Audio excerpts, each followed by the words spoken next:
Olá pessoal, eu me chamo Jorge e sejam bem-vindos ao Além do Crepúsculo. Eu hoje gostaria de comentar com vocês sobre isso aqui, ó. O Mestre do Kung Fu, tá? Falar um pouquinho sobre esse material aqui. Mas eu gostaria muito de pedir a vocês que não se esquecessem de se inscrever no canal, claro, de dar um like para mim e de fazer um comentário. Vamos falar sobre o Mestre do Kung Fu. Gente, o que acontece? A partir do final dos anos 60, ali começando os anos 70, o mundo ficou conhecendo uma modalidade de luta chamada Kung Fu. Muito através dos filmes produzidos por Hong Kong, né? Com astros como o Bruce Lee e até o Jack Chan. Qual é a origem realmente do Kung Fu? Existem muitas lendas e teorias e algumas histórias que contam sobre como surgiu o Kung Fu. Mas a mais considerada de todas é uma que fala que muitos séculos ainda antes de Cristo, na milenar China, não é? Um mestre, um monge, ele num estado de isolamento, essa palavra tem sido retumbante na nossa vida, não é mesmo? Pois é, ele entra numa floresta, nas montanhas, e ali, num estado de contemplação e de meditação, ele começa a observar o movimento dos animais, as defesas, como eles se defendem, né? como eles atacam, né? E aí, a partir do movimento desses animais, ele desenvolveu, então, o Kung Fu, né? É claro que havia a preocupação marcial, sim, mas para ele e para os chineses, de uma maneira geral, o Kung Fu ele é muito mais uma arte do que exatamente uma luta. Kung Fu significa, numa acepção mais simples da palavra, trabalho duro, não é? Ou aquilo que você adquire com muito esforço e dedicação. Então,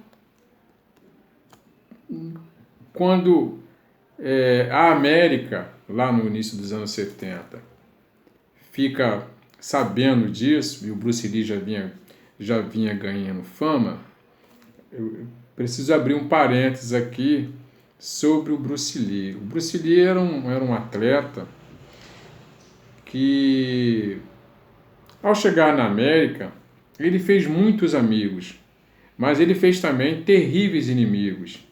Tanto que mais tarde ele viria a morrer em circunstâncias misteriosas. Mas aí então os americanos, a televisão americana, chama o Bruce Lee e convida ele para protagonizar uma série chamada Kung Fu.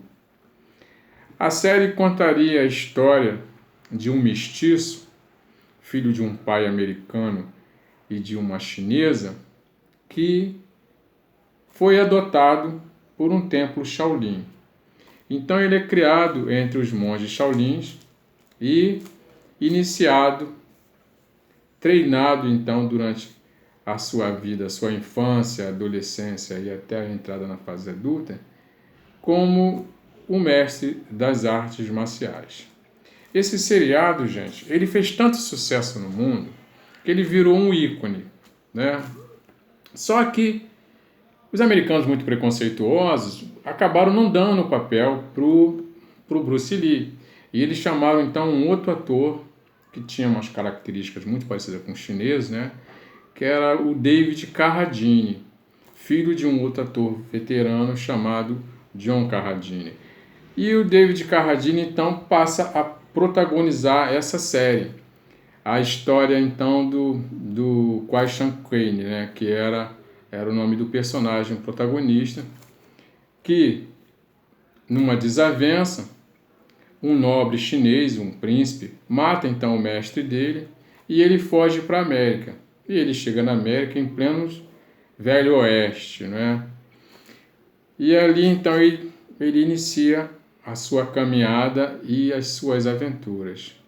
Pois é, essa série ela foi retumbante, ela fez um sucesso enorme. Eu era criança na época e eu era filho de pais uma família muito humilde, muito pobre, a gente não tinha televisão, mas de vez em quando a gente conseguia escapar para a casa de um vizinho e eu consegui assistir alguns episódios. Não deu para me acompanhar a série, né? Realmente não foi possível. Mas essa série fez tanto sucesso, e a Marvel, que de boba não tem nada, falou, eu vou pegar aí um pouquinho, raspar um pouquinho desse poço aí, vou colher alguma coisa daí. E aí ela criou essa história aqui, ó. Ela criou essa revista chamada Mestre do Kung Fu. O Mestre do Kung Fu, ele conta uma história de um personagem chamado Shang-Chi. O Shang-Chi, cujo significado da palavra é a elevação do espírito, ele é filho de um famoso vilão, um vilão do cinema, inclusive, que já apareceu no cinema e em outras histórias mais, chamado Dr. Fu Manchu. E o Shang-Chi, desde os 3 anos de idade, ele então é iniciado nas artes marciais. Só que quando ele se torna adulto, ele descobre que o pai dele, na verdade, é chefe de uma organização criminosa. E que a intenção do pai dele sempre foi transformar ele no assassino mais hábil que existia no mundo. Na verdade, a habilidade dele marcial é tão grande que eles chamam ele de arma viva, ele se torna uma arma viva. E então, o Shang-Chi, desiludido com o pai, revoltado porque não é isso que ele quer, ele foge para a América.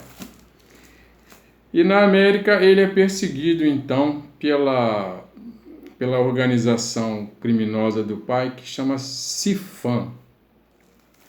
E é exatamente essas histórias aqui que estão aqui, tá?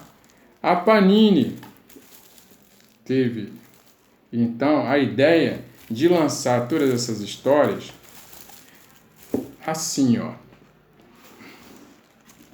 Ela lançou esses box, são 3 box, vou mostrar para vocês. Olha, são 3 box. Cada box desse contém 4 encadernados como esse, que contam a melhor fase desse personagem, tá? E aí a gente tem como equipe criativa, né, o Doug Monk e artistas como o Paul Gulacy, o Mike Zeck e outros que também passaram pela revista. Mas o mais famoso mesmo, que deu mais características ao personagem, é o Paul Gulacy, tá?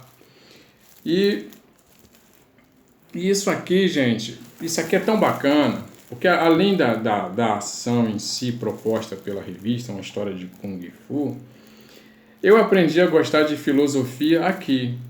Não, eu não sou filósofo, pelo menos não de formação. Eu sou filósofo de paixão. Isso me deu muito problema, inclusive, na minha infância, porque eu comecei a falar muito parecido, né, com o personagem. De vez em quando eu tinha umas tiradas assim filosóficas e os amigos não gostavam. Eu fui criado numa comunidade, né, numa favela. Então os amigos não curtiam muito essa, me chamavam de professor sabe-tudo, de metida sabichão, de metida filósofo. E nunca foi essa a minha intenção. É que eu achava tão bonito que eu queria compartilhar isso com meus amigos, porque eu acho que a gente tem que compartilhar as coisas boas. Mas me deu algum problema assim, mas assim marcou muito a minha infância, a minha adolescência.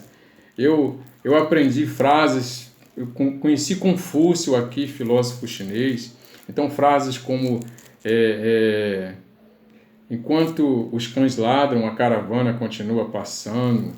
A vingança é como óleo dentro da água, parece vivo e até excitante, mas a água não se mistura com o óleo e segue o seu fluxo, e o óleo se torna um insignificante. Coisas como aonde o espírito não teme, a fronte não se curva.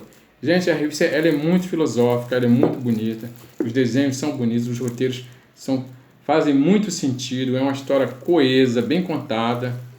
E a Panini trouxe pra gente, a partir do ano passado ela começou a publicar e se encerrou agora, nesse começo do ano.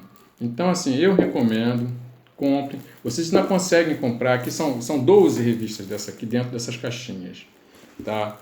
Vocês ainda encontram isso em livrarias, em comic shops, é possível encontrar e vale a pena, porque tem um conteúdo muito bom aqui. Os artistas são excelentes, a história, tudo aqui é muito bacana e eu tenho certeza de que vai divertir, vai entreter e passar muita coisa boa para vocês, tá? Então é isso que eu queria falar para vocês. Eu espero que esse vídeo tenha sido útil, que vocês tenham curtido. Não esqueçam de me dar aquele like, de se inscreverem no meu canal e de fazerem aquele comentário. Eu fico por aqui. Muito obrigado e a gente se vê. Tchau.